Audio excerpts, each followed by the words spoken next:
Hey all, once again, we're adding to our greatest hits collection where we're replaying episodes from the previous 6 years that are just as relevant today. This was episode number 154 and it originally aired in March 2021. On this one, we welcomed Katie Karatzis, Drake Pusey, and Paul Caldera for a rousing discussion about the magic that can happen when healthcare brand engagement meets human-centered design principles. They discussed the shortcomings of competing on quality, the dangers of focusing on your competition, and how some brand strategies are like trying to win a soccer game with just a goalie. We loved this trio's creative thinking the first time through, so let us know what you think. The flow. All right, so we have a really special, unique version of The Flow today because this is our usual segment where Zane and I kick things off and then we welcome a guest. What we're going to do all together, all at once today because we have a really cool panel with us today. We've never had more than one guest at a time. We're going to be innovating ourselves today and trying something new. So always cool. We're always up for a new way of doing things. But I will tell you why we're doing something special is because we have the opportunity to bring a lot of different perspectives together. And that's why we're very excited to welcome our three guests today. First, Katie Karatzis, founder, experienced strategist, and designer with Early Bird Studio. We've got Drake Pusey, who's a founder and principal strategist with the Volition Project, and Paul Caldera, founding partner for brand integration with Saltworks Enthusiast Branding and Experience. Lady and gentlemen, how are you doing? Good. Very well. Jerry? Zane, we're going to have to do our best just to keep this corralled because there's a lot of energy here and there's a lot of knowledge and insight. It's definitely a crowd today, which we're not used to. Yes, yeah. Excited to be here, though. Very excited to be here. Thank you for having us. This is really cool. You're welcome. Like I said, we were like, hey, how can we innovate ourselves? And we're like, well, let's have more than one guest on, and let's just kind of flip things on their side. And that's kind of how we roll. But we're going to give listeners an idea of why we're doing this is because we're going to focus on a link that I think needs to be talked more about, especially on the marketing side, probably in other areas too. But the link between human-centered design and brand engagement, that's going to be our starting point. Who knows where this is going to end up? We could go all sorts of different directions with this. But as usual, with our icebreaker, we usually have just a quick question of what's the latest awesome thing you've encountered in your life or heard about or wondered about or asked about.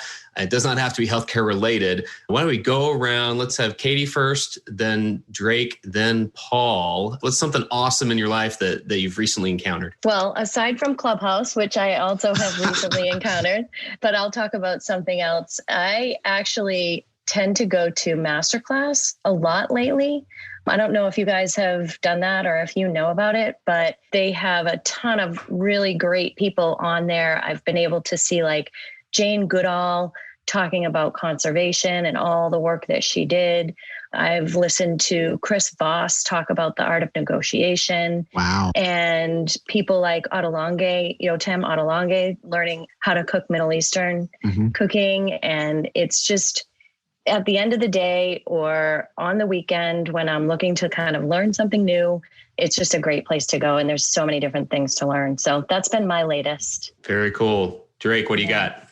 I think it's also learning related. My current obsession is this book from America's Test Kitchen called Bread Illustrated. I always thought of baking as this like recipe-based thing where you either get it right or you get it wrong and you don't find out until you open the oven. But this book teaches you baking on a principles level, which empowers me to diagnose problems and adapt and improvise and kind of fix them on the way. It sort of de-risks baking a little bit. A lot less disappointment. I'm going to have to check that out. I'm sure many folks through COVID got my sourdough game going.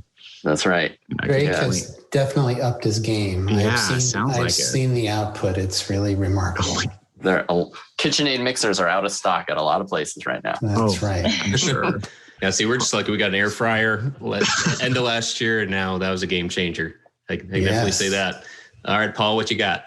So let's see, with sort of the backdrop of you guys have all heard tons and tons of information about guarding your personally identifiable information and not leaking any of that kind of stuff. And then I don't know if you guys caught the 60-minute story about China pushing to control healthcare in America and all that. With that as backdrop, I'm going to share with you a life-changing event that happened to us that involved actually sharing DNA. And that is, my wife was born in Hong Kong and adopted by a family in New York City. And about 2 years ago for her birthday, I gave her 23andMe as a birthday gift. And, the results came back and just kind of confirmed, spoiler alert, she was born in Hong Kong, like no big deal. But there was this ominous little box that said, do you want to share this information with the rest of the 23andMe network? And she's like, hell no, I'm not going to share my PII, with anybody at this point. But about 6 months later, she checked that box, and literally 10 minutes after she checked the box, she got a bing that said, you have a match to somebody that has 53% of your DNA. No way. Way. Wow. And so then the first question was, what does that even mean? What does 53% of your DNA even mean? So 100% of your DNA means that there's an identical twin out there. 50 or above means that you have a full sibling. So then the next question was, where is this full sibling? And the answer was, and we're here in Boston, the answer was she has a full sibling who lives in San Francisco. No way. Right. So, but wait, that's not the whole story, because 3 weeks ago, both her sibling in San Francisco and she got another bing, and turns out there's another full sibling in Virginia. Wow. So this past weekend, we just had a call with the whole group and all of the cousins and all that kind of stuff. And so pretty cool. Incredible. I kind of want to cry. I think we could end it right now. I think this is all people needed to hear. That was the deal. It's beautiful. We're gonna have a hard time topping that. Maybe ever, Zane. I know. And the podcast now. Flip side of the coin, right? Like don't let any of this information out. But then you let it out, and your life has changed. Absolutely. Nice. Well, I love that. I'm all for this. So, all right, how do we follow that?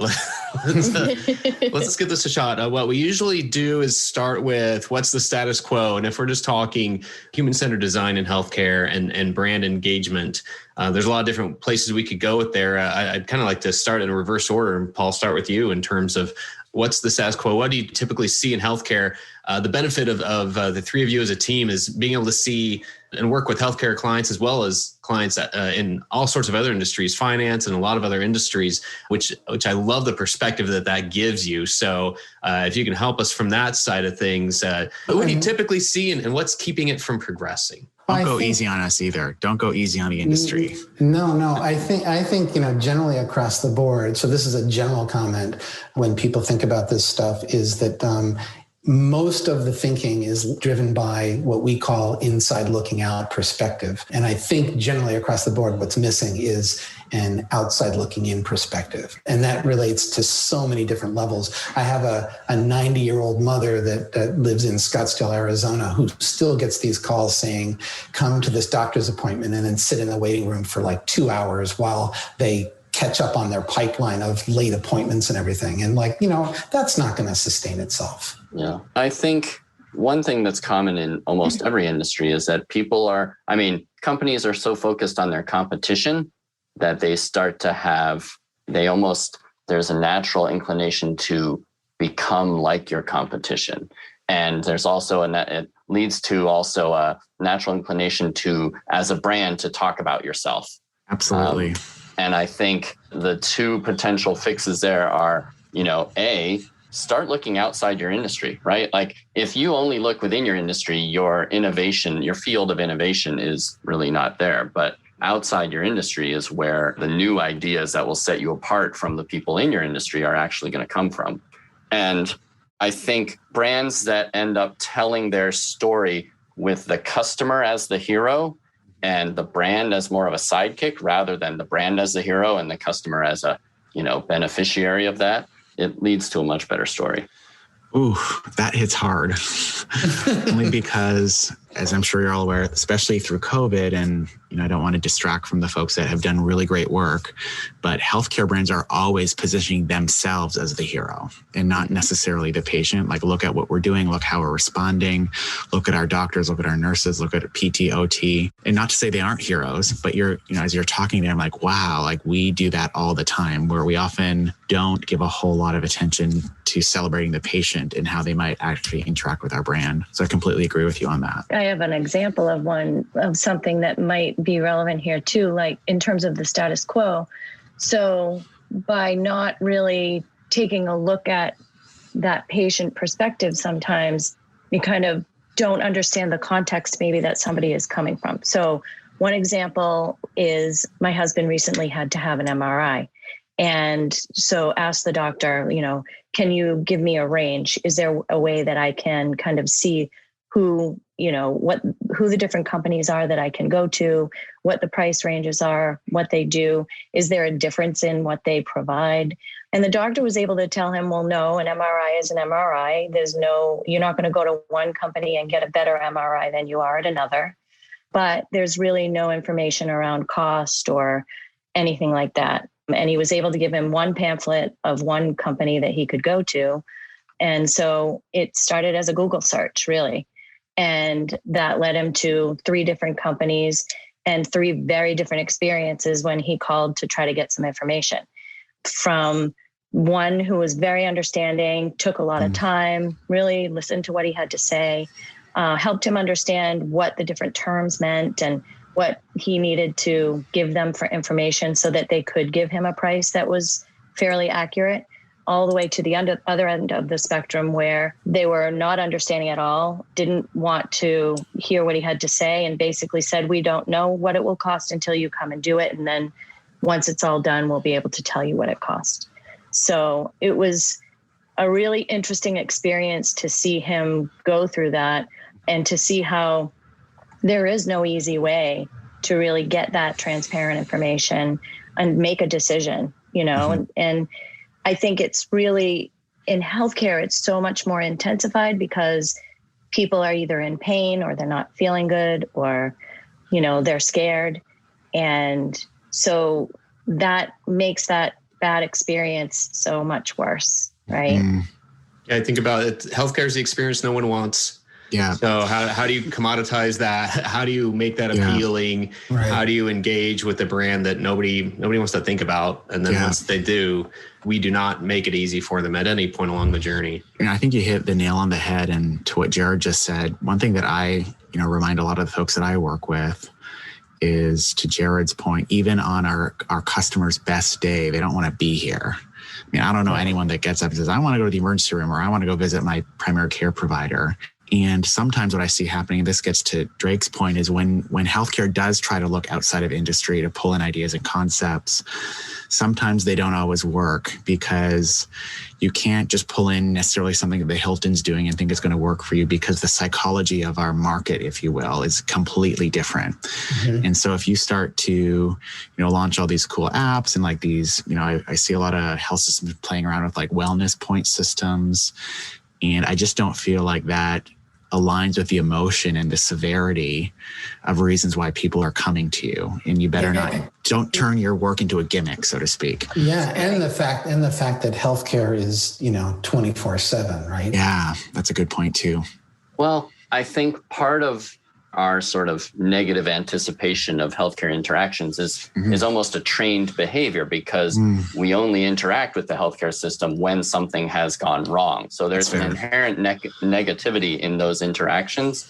I was trained when I was just starting to become a manager. If you have direct reports, you should meet with them on a regular basis, even if there's nothing bad to talk about, just like you should give status reports to people even if there's no new status. But it helps set the cadence. And so you train them out of dreading the meeting, right? If you only meet with people when there's something bad happening, they assume meetings are bad. I've read about some ideas around healthcare that make it more ambient, more sort of always on, so that it's not just about the bad things that happen, and it's helping you manage towards good outcomes even when things are going well. I like what you're saying there. And to me, it connects with, a broader message that Jared and I are trying to get out, where the industry needs to stop focusing on sick care and start moving upstream towards more wellness care and even fitness.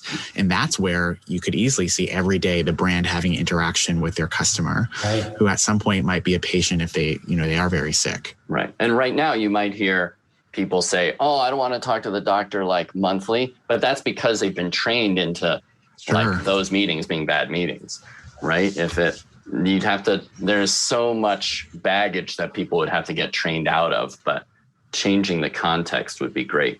Right. How often do we even have an experience? How many of us can point to anytime we've been to the doctor and they've shown like they actually want to spend more time with us and address all of our questions that we had, or that we felt like we got all the explanation we needed in that? No, they're probably looking at the EHR. Like Never. They had probably had it pulled up. I mean, they were looking at a computer most of the time. That's most often the encounter now. And so, yeah, no wonder we've been trained that way. Yeah. And then think about it like from a marketing perspective too, kind of when we go down the traditional, like, I wonder if this is one thing that hasn't evolved to where it needs to be, and that it's an obstacle to the status quo from changing, which is the old traditional, the pyramid, the funnel, whatever you want to call it. You start with awareness, then consideration, and then all the other layers to that.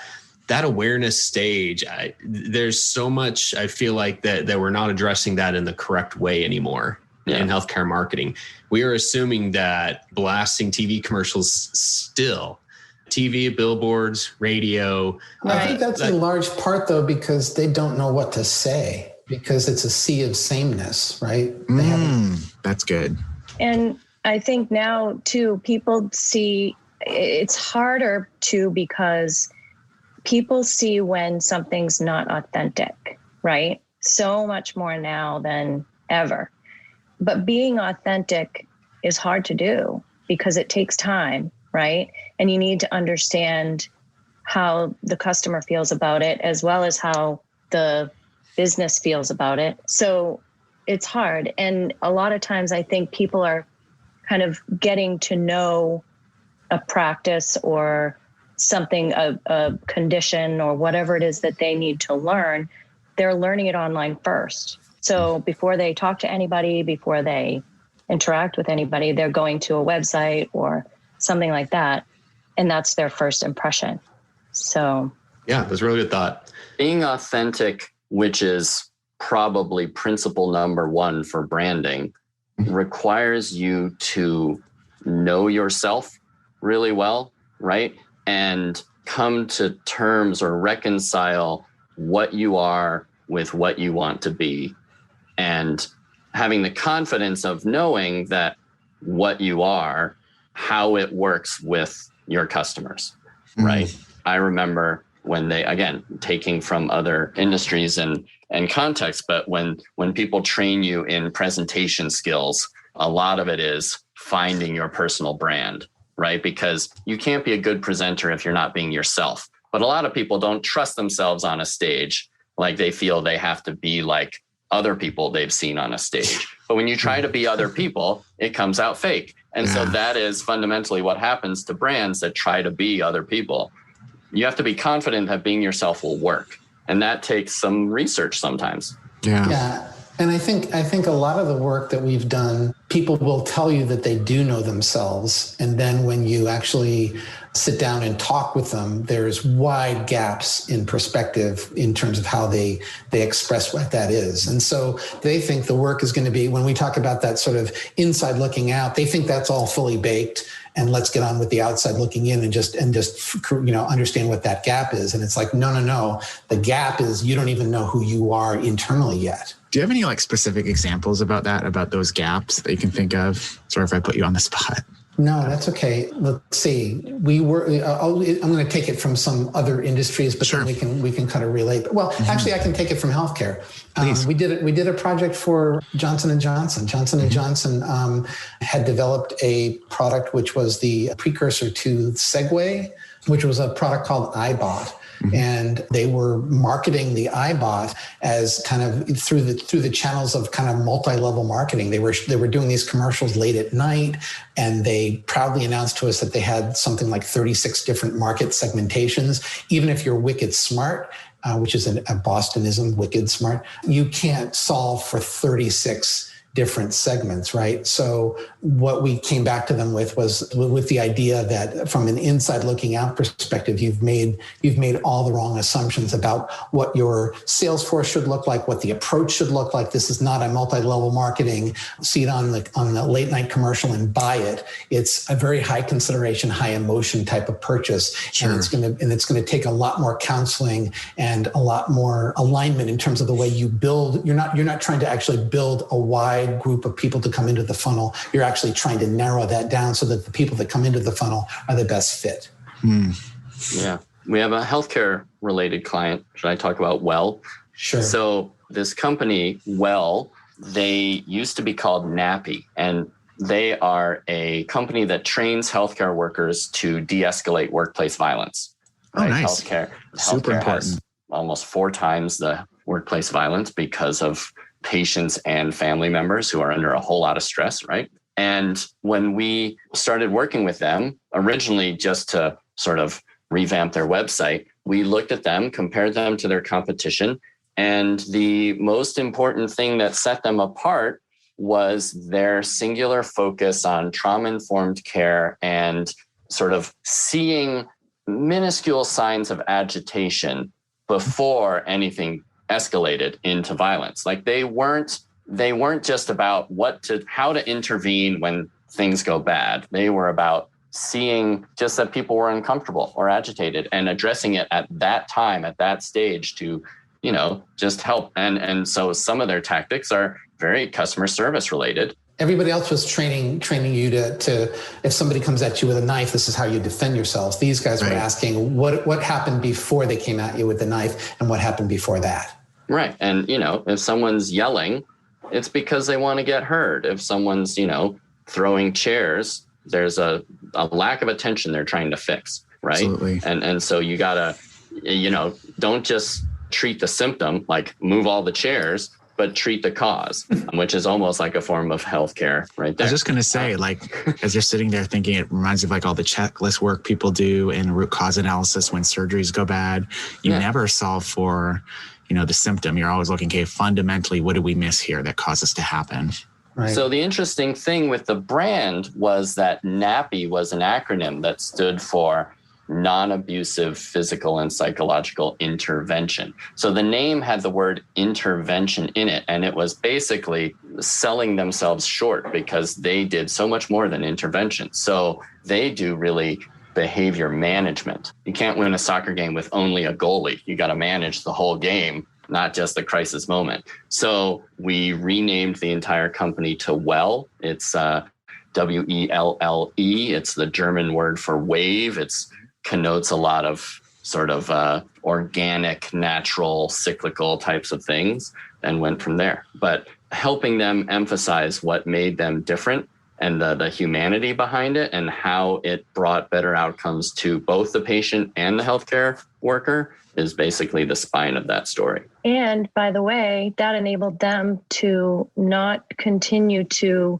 chase their competition because they're different from their competition. Yeah. It almost creates, not to overuse the term, but like the blue ocean where they just become completely different. That's right. But I think people have a tendency to, when they're not clear about these ideas, they pull their punches, right? Sure. They don't come out and state things as clearly as they can because they're not exactly sure that that's the right thing to do. Right. One thing I see a lot of healthcare brands, like especially legacy hospital systems, they constantly try to compete on quality, which is important. But I feel like consumers just expect you to have quality. And so and it's not a differentiating necessarily. Table stakes, right? Yeah, it's table stakes. It would be like banks today selling on how they're hard to rob. Yeah. Like that's expected. And the banks that have really... The banks that have really surpassed the others recently have done it on customer experience. Yeah. The simple bank is basically just a customer experience layer built on some other banks underneath doing the work. Yeah. What is quality in healthcare? Is it we won't kill you? I mean, so okay, awesome. I mean, fundamentally, that's what it gets down to is we didn't kill you. Yeah. And we might have made you healthier. So I like the way this conversation is going then. So thinking forward then for healthcare brands, be them hospital systems or anything in between, what would be some things that they can do to improve? Like I really like, Drake, you started talking about like a principle, like be authentic. What are some other things that are kind of key that healthcare brands need to get so that they can do this right? You know how if you really want to become good at working with your coworkers, you kind of have to get to know them outside of work. Mm-hmm. I feel like healthcare and other industries need to get to know their customers outside of work. Like you can't just know how they feel when they're on your website, or how do they feel in the waiting room. Like that, you need to know that. But how are they feeling when they're not talking to you? Like, what is the rest of their life like? Because that baggage is what they're bringing to you.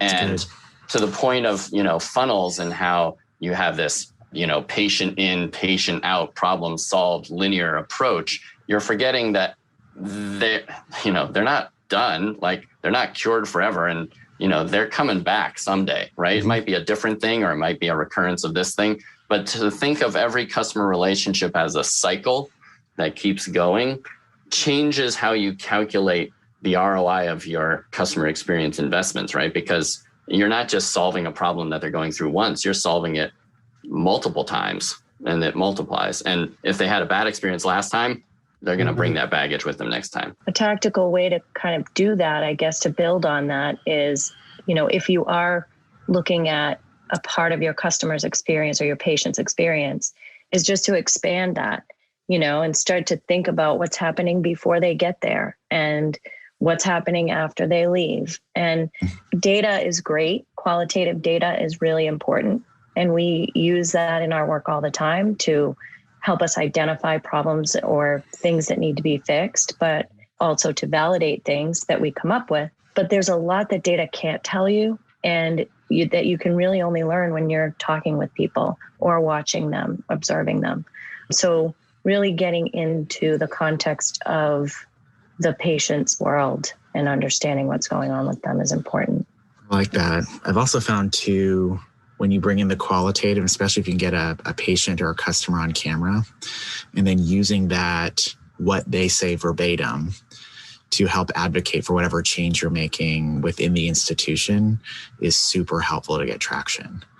Yeah, definitely use that as a trick in the past, because I've seen healthcare leaders say, "Well, we don't believe your data," or "I don't believe that's what they actually said." Well, really, here's Mrs. Smith. This is what she said. Right. Yeah. What do you think, Paul? What are you thinking? I think, going back to sort of this notion of differentiation, if you're not differentiated and you're pulling your punches, in a sense, you're leaving sort of a vacuum out there. And if there's a vacuum out there, it's going to get defined, and it's not going to be controlled by you. Somebody else, some other, either circumstances or whatever are going to imprint whatever that is on your organization, and then you're going to lose kind of control of it. So it's better to be proactive about all of that. Think through who you are and what your differentiation is, and then claim it. And then we always say to all of our prospective clients and existing clients, and then if you get that right, you're in a great position where you then can start to worry about walking the talk. But you got to get the talk part right, and then you can start walking the talk, right? Love that. That's beautiful. For sure. Yeah, I think that's a key right there. We can't leap straight to the walk. You got to get the talk right first. I love that. Mm-hmm. That we are still stuck in that in many cases. Mm-hmm. And to Zane's point about trying to compete on quality, that at least 15 years ago when I first was working on a hospital website, that meant adding about 130 different data points of how frequent certain things were when you came in and you were in cardiac distress. These were the outcomes. It is so clinical. It was a requirement that there was a page about that, and it's mandated. But that is 100% not what any consumer uses to shop healthcare. I mean, shopping healthcare is such it's kind of an anachronism anyway. I mean, I think that all comes back to the psyche behind it, like we've been talking about. No one wants it. There's only a couple of different ways it's happening. If you have a chronic condition, a chronic state, a chronic disease that you're dealing with, you're going to have a very different experience than someone who only has to deal with with acute care, with an ER visit, with an urgent care visit, you got injured. So those experiences are very different. And so I always want to make sure I'm including the experience for chronic care patients who are coming in every week, who are interacting with their physician a couple times a week, on a regular basis. And they know them by name, and they do know some of those things. They're going to have an experience very different. And I think there are ways to innovate there as well. So it's not necessarily one size fits all either, I guess, is where I'm going with this. Yeah. We still have to factor in the fact that there's thankfully not 36 segments, Paul, to your example. There's still more than one. There's some inherent complexity to figuring this out. But I think the approaches that you're all talking about are the way we've got to think about it. These are our starting points. These are the ways we've got to look at it versus just the legacy way. If there's one thing that Zane and I can do in this podcast, if the only thing is to just shake us loose from that mindset of competing on quality and assuming that talking about ourselves is the best way to go about this. I love that point, Drake. Like you can't, you talk about yourselves less. That's the irony. You want to build your brand in healthcare. That part is actually no different than anywhere else. Talk about yourselves less. Right. Yeah. And when you look at sort of the hierarchy of the why, how, and the what of a brand, right? Like why your brand exists and does what it does, how it does it, and what it does. And you look in healthcare, like the why is very similar across the board. Why? To make people healthy. Yeah. The what is also somewhat commoditized, and you've got your various departments and your various, like you do surgeries, you do MRIs, the what is pretty similar, and science is going to raise that. The tide will lift all boats on that. But the differentiation opportunity is often in the how. Like what's different about how your hospital treats people or works, or your, whatever other healthcare flavor, how you conduct business and how you manage the customer experience is something that you can do differently, you can innovate in, and it's often a defensible differentiator. Absolutely. Right. And, as you guys are talking, I'm just thinking about all the new entrants that are coming to healthcare. So I work for a pretty traditional hospital system, but we're petrified of like the CVSs of the world, the Amazons of the world, and you name it coming in. And all of them are competing on what you just said. They just find a way to connect with that commodity piece, but pull off this experience piece and this digital piece like no one else can. And frankly, that's usually where these companies started, right? And now they're connecting back into healthcare. Right. Yeah. I mean, a hospital to me is like a mainframe computer, right? Yeah. It's this highly centralized expertise unit. And I feel like healthcare right now is fragmenting into the PC age of like trying to democratize it to the edge. Either it's on your, it's either around the corner on your main street or even in your home with whatever sensors and monitoring devices and whatever. The virtual stuff is going to make some things much easier, and maybe they'll prevent the bigger things from needing to happen. I don't know. Mm-hmm. But there's sort of, if that's why it's great to look at other industries, because you see their evolution cycle, and it's either a preview of yours or it's, you can see those compare and contrast opportunities. Absolutely. Well, and sometimes we describe that like the industrial grade, right, versus the consumer grade. And so I see like the big hospital systems as kind of industrial grade, where it's not always the easiest to use. Whereas these newer entrants are more consumer grade and built on kind of, the whole culture that is around, was developed around the Apple iPhone and everything being very easy and easy to access. And that's the expectation set, right, Katie? Right. Yeah. That's the expectation set, right, Paul? Because we're comparing our healthcare experience with all of these products and services that we're using every day. Yes. That are easy to use. Yeah. Consumer grade used to mean weak and watered down. But now that your iPhone has more computing power than the space shuttle ever did, consumer grade is more about ease of use and fitting into your everyday life. And people are starting to expect that from even the software they use at work, right? Like Pro is now an apology for being hard to use. Yeah. I would almost call it like the human grade. Yeah. Humanizing health systems. Right. Yeah. Man, this conversation is so rich. I don't want it to end. We do want to move forward to sort of our final prompt. What would a tactical, concrete next step be for some of our listeners listening that want to get better at this? What is something they could do, or maybe something they can go learn, or something they should look up, or something they should just know? I'll go first. Please, Paul. I think they should look up the Forrester did a study on the impact of emotion on customer experience. They ranked emotion, effectiveness, and ease. And emotion came out as 65% of the pie, and then like 20% for effectiveness and 15% of ease. Most people think it's the reverse of all of that. So emotion is driving all of this. And if people focus on that, they will come to some better conclusions. Powerful. It reminds me of when I walk into Nordstrom, even though I can't necessarily afford to shop there, there's just some, or at least pre-COVID, obviously. There's just something about the way the store is laid out and designed and the way they have everything there. And even the way it smells, it just makes me want to buy, even though I can't. Yeah. Definitely feel the emotion there. The human decision-making process routes through the emotion center of your brain. Yeah. Like they've done all these experiments with either people who suffered brain damage, or they tried to engineer a purely rational decision, and it makes it very hard to choose if there's no emotional component in it. It's almost an inability. So I think part of getting to the emotions, like I said before, is getting to know your customers outside of work, right? Not necessarily outside of their work, but outside of your work. Sure. Katie, what about you? Any solid advice? I would add to that by saying, ideally, if you have some data that you're using to drive some decision making around customer or patient experience, if it's possible to take the time to go and talk to people, like Drake was saying, in their world and understand from them that way, that would be ideal. And then the only other suggestion maybe would be to make your projects more multidisciplinary.